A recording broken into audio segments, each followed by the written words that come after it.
Everyone, कैसे हो आप सब। फ्रेंड्स, आप सबकी बहुत ज्यादा रिक्वेस्ट कि मैम क्लास 11th के वीडियोस नहीं मिल रहे हैं। इनफैक्ट मतलब किसी एक का तो मेरे पास ये भी था कि क्लास 12th की इतनी सारी वीडियोस डेली आ रही हैं, 3 से 4 मैम एक वीडियो तो आप क्लास 11th की भी डालो। तो मैंने क्लास 11th का भी सीरीज स्टार्ट कर दी है। हमने स्टार्ट किया है रिकॉर्डिंग और ट्रांजेक्शन। इसके अलावा बाकी अगर आप थ्योरी वगैरह देखेंगे तो ऑलरेडी क्लास 11 की काफी सारी अपलोडेड है, तो आप वो देख सकते हो। साथ ही आप लोग ये सब भी फॉलो करो तो आपको समझ में आएगा। और साथ में एक चीज और कि अगर अभी तक आपने चैनल को सब्सक्राइब नहीं किया है तो चैनल को सब्सक्राइब कर लो, बेल आइकन को प्रेस कर लो, ताकि जितने भी मतलब मैं वीडियोस डालूंगी नोटिफिकेशन आपको तुरंत से मिल जाए, है ना। तो स्टार्ट करते हैं नंबर 4 के साथ। इससे पहले वाले 3 में ऑलरेडी दे चुकी हूँ आपको, और अगर आपने वो नहीं देखे हैं तो मैं उनके लिंक आपको डिस्क्रिप्शन में दे दूंगी, आप वहां जाकर देख सकते हो। और साथ में एक छोटी सी बात और, आपको कोई भी प्रॉब्लम हो रही है, चाहे फिर वो बिजनेस स्टडीज से रिलेटेड हो, आपके अकाउंट से रिलेटेड हो, आप मुझे पूछ सकते हो। मुझे कमेंट करो चैनल पे। जो भी आपको प्रॉब्लम हो रही है, मैं स्पेशली उस पर एक वीडियो बना दूंगी, या कैसे भी होगा आपको समझा दूंगी उसको, ठीक है। क्या बोल रहा है, bank column and cash book. अच्छा, इसमें आप एक चीज याद रखना, जब हमने क्वेश्चन नंबर फर्स्ट, सेकंड और थर्ड किया, उसमें केवल क्या करना था, हमें केवल एक कॉलम बनाना था। इसमें हमें 2 कॉलम्स बनाने हैं। वो नीचे जब सॉल्व करेंगे तो और अच्छे से समझाओगे। क्या दिया है, record the following transaction in a bank column cash book for December 2005। First the date दी हुई है ये। Started business with cash 80,000, deposit in the bank 50,000, received cash from Rahul 1,000, Rahul से रिसीव हुआ है। bought goods for cash 8,000, bought goods by check, okay, cheque से सामान खरीदा गया है 10,000 का। Paid by Shyam by cash, आपने श्याम को कैश में पेमेंट की है 20,000 की। Draw from bank for office use 2000, rent paid by cheque 1000। Hindi वाले मैंने हिंदी में भी लिखा हुआ है, तो आप लोगों को जो भी सही लगता है आप वो लैंग्वेज में लिख सकते हो। अब एक बार बात कर लेते हैं, क्योंकि इस टाइप का क्वेश्चन ये पहली बार देखने को मिल रहा है, तो एक बार इसके कॉलम्स की बात कर लेते हैं। ये आपको पता है, ये वाली साइड हमारी डेबिट साइड है और ये साइड हमारी क्रेडिट साइड है। अब डेबिट साइड के कॉलम्स की अगर बात करें तो फर्स्ट क्या दिया हुआ है, डेट, वही जो पहले था। रिसीप्ट, लेजर फोलियो, 2 कॉलम्स बढ़ गए, एक यहाँ पे कैश में ट्रांजेक्शन हुई और बैंक में, मतलब जो जो ट्रांजेक्शन आपकी चेक से हुई होंगी उसे हम इसमें लिखेंगे। उसके बाद में नेक्स्ट, फिर अगेन डेट, इधर रिसीप्ट की जगह पेमेंट हो गया, लेजर फोलियो, कैश और बैंक। जो भी आपकी कैश में आपने पेमेंट की होंगी वो इस कॉलम में, और जो भी आपने चेक से पेमेंट की होंगी वो हम बैंक के कॉलम में लिखेंगे। अब देखो, फर्स्ट में हमें क्या दिया, रोकड़ से व्यापार प्रारंभ किया, या फिर स्टार्टेड बिजनेस विद कैश 80,000। आपने बिजनेस स्टार्ट किया है, आपने बिजनेस स्टार्ट किया है, मतलब आप डेबिट साइड में एंट्री करो। फर्स्ट डेट क्या दी हुई है, दिसंबर 1, ठीक है, 2005 दिसंबर 1, 2005 दिसंबर 1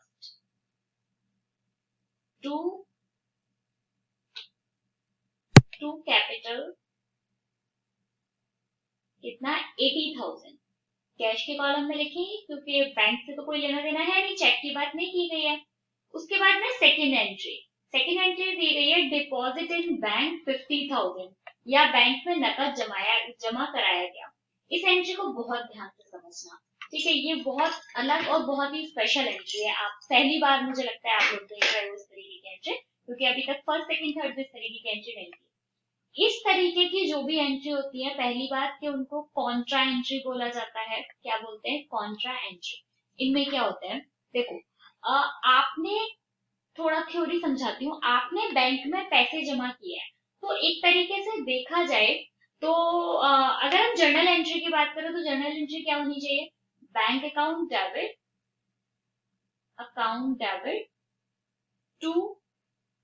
टू कैश। क्योंकि आपका बैंक अकाउंट क्या हो रहा है, बैंक अकाउंट आपका बढ़ रहा है, और कैश क्या हो रहा है, आपके बिजनेस से कैश अकाउंट से, बिजनेस का जो अकाउंट है उसमें से कैश कम हो रहा है, कैश डिक्रीज हो रहा है। तो अगर आप यहाँ पर देखो तो होता क्या है, इस तरीके की एंट्री मोस्टली देखने को नहीं मिलती। ये कब मिलती है, जब नॉर्मली इसका एक या दो केसेस है, जिसमें से एक ये है कि आपने बैंक में पैसे जमा किए हैं। अब आपकी इसकी एंट्री कैसे करोगे? इसमें देखो, जब भी एक चीज, कोई भी एक चीज डेबिट हो रही होगी तो दूसरा वाला क्रेडिट होगा ही होगा, है ना? ये तो आप समझ ही रहे होंगे, कुछ एक डेबिट होगा तो दूसरा वाला क्रेडिट होगा ही। तो इसमें एंट्री कैसे करेंगे वो हम देखते हैं। तो बैंक का अकाउंट कितने से बढ़ रहा है? 50,000 से। 50,000 से इंक्रीज हो रहा है, तो आप इधर बैंक के कॉलम में, मैं पहले अमाउंट लिख देती हूँ, तो आप यहाँ बैंक के कॉलम में लिखो 50,000। अब बैंक का क्योंकि बैंक का कॉलम बढ़ रहा है लेकिन साथ ही कैश का कॉलम क्या हो रहा है? कम हो रहा है, तो कैश के कॉलम में क्या लिखोगे आप? 50,000। अब हम इसके नाम से लिख देते हैं एंट्री, क्योंकि इधर कैश के कॉलम में एंट्री की गई है, तो आप यहाँ पे लिखोगे बाय बैंक, और इधर बैंक के कॉलम में एंट्री की गई है तो इधर लिखोगे बाय कैश। ठीक है। एक मिनट, एंट्री की डेट क्या दी हुई थी? मैंने डेट दी थी December 4। अभी इसमें एक बहुत खास चीज और भी रह गई है, जिसका यूज आपने अभी तक नहीं किया। देखो, आप एलएफ का यूज नहीं करते। मैंने आपको बताया, ऐसी एंट्रीज जो कि दोनों साइड जा रही होती है उनको हम बोलते हैं कॉन्ट्रा एंट्री। तो कॉन्ट्रा एंट्री के सामने हम हमेशा एलएफ में सी लिखते हैं, ताकि हम जब भी हम कभी अकाउंट्स देख रहे होंगे तो हमें पता चल जाए कि ये क्या है, कॉन्ट्रा एंट्री है, जिसकी एंट्री हमने दोनों साइड की होगी। होप आपको ये समझ आया होगा। आगे क्या दिया हुआ है? नेक्स्ट दिया हुआ है received cash from Rahul. Rahul से आपको कैश रिसीव हुआ है। अगर आपको कैश, कहीं से कैश रिसीव हुआ है, इसका मतलब पैसे आपके पास आएंगे, और आएंगे तो आप रिसीव साइड पे लिखोगे December 10 राहुल। अब देखो, कैश आया है तो बैंक से तो कोई लेना देना है नहीं यहाँ पे, तो आप सिंपल कैश के अकाउंट में लिख दो। इसके बाद में ये डेट 10 थी। इसके बाद नेक्स्ट हमें दिया हुआ है बॉट गुड्स फॉर कैश, या फिर नकद माल खरीदा गया। आपने माल खरीदा है, आपने कोई चीज खरीदी तो आपने पैसे दिए होंगे, पेमेंट किया होगा December 15। आप पेमेंट किया है तो पेमेंट की साइड लिखोगे, यहाँ लिखो बाय परचेज।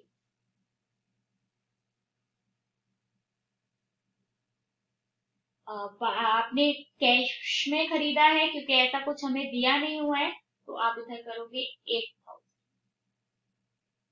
इसके बाद में 22 को बॉट गुड्स बाय चेक, यानी आपने चेक देकर माल खरीदा, आपने चेक देके सामान खरीदा है December 22।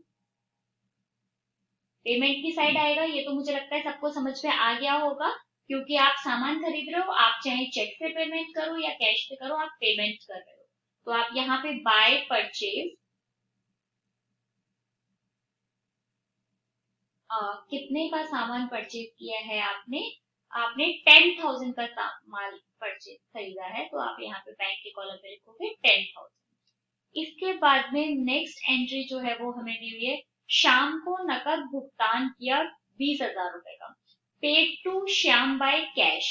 आपने श्याम को पैसे दिए हैं। अगर आप किसी को पैसे देते हो, इसका मतलब क्या है कि आपने पेमेंट किया होगा।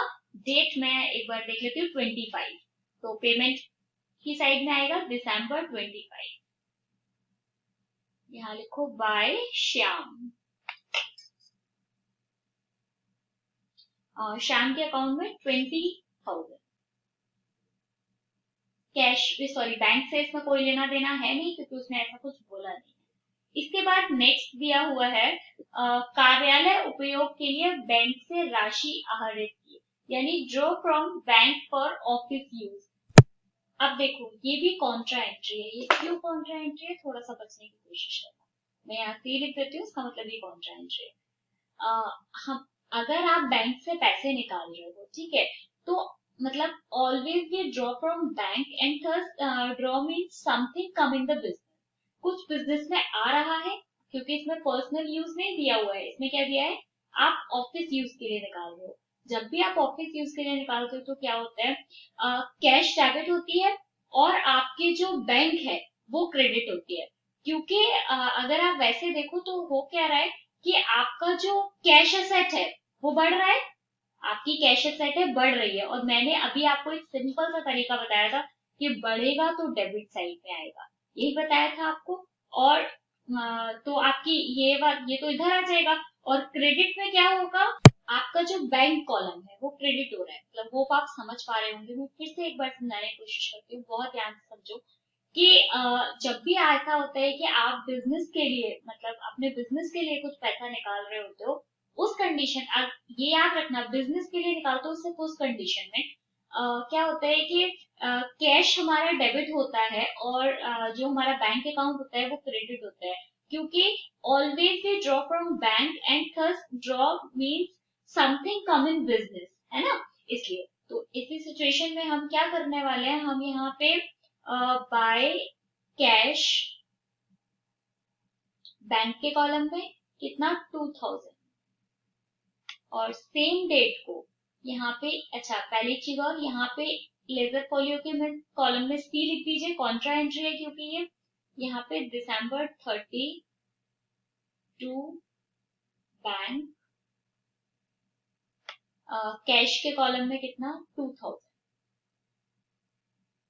इसके बाद में नेक्स्ट एंट्री है हमारे पास में, और भी है एक एंट्री और है, रेंट पेड बाय चेक। आपने रेंट पे किया है चेक से, तो डेट 31 है, दिसंबर 31, क्योंकि आपने पेमेंट किया है तो आपने पैसे दिए हैं, आपके पास से गया है, माइनस हो रहा है इसलिए, तो बाय रेंट।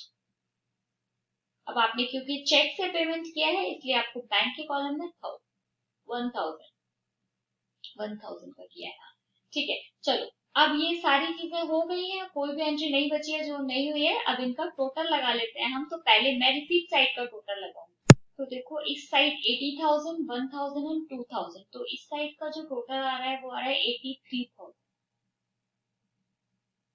इस साइड सिर्फ एक ही फिगर है हमारे पास 50,000 की, तो ये आ गया 50,000।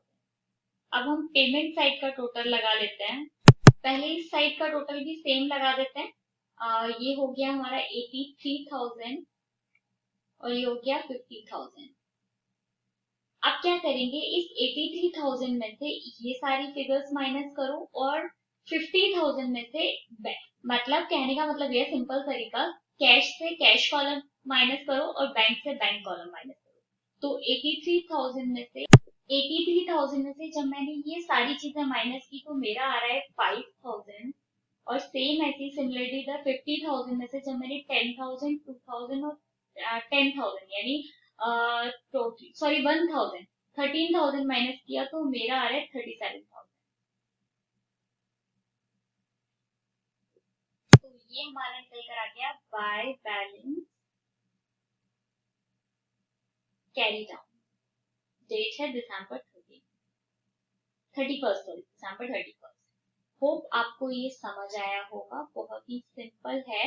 बस जो चीजें कैश से पेमेंट या कैश रिसीव हो रहा है उसको बैंक के कॉलम में लिख देते हैं, और बाकी कैश के कॉलम में जो एंट्री कैश में होती है कैश। आपको सिर्फ थोड़ा समझने वाला है कॉन्ट्रा एंट्री। तो कॉन्ट्रा मैं अगर आपको एक सिंपल तरीका बताऊं तो आपके पूरे चैप्टर में सिर्फ 2 या 3 तरीके ही दिए हुए हैं कॉन्ट्रा एंट्री के, जिसमें से 2 आपने यहाँ पर देखी, ठीक है। 1-2 और आएगा तो हम आगे डिस्कस कर लेंगे। चलो, मिलेंगे क्वेश्चन नंबर 5 के साथ नेक्स्ट वीडियो में। तब तक के लिए bye bye, thank you so much. Channel subscribe नहीं किया है तो सब्सक्राइब करके बेल आइकन प्रेस करो। Bye bye.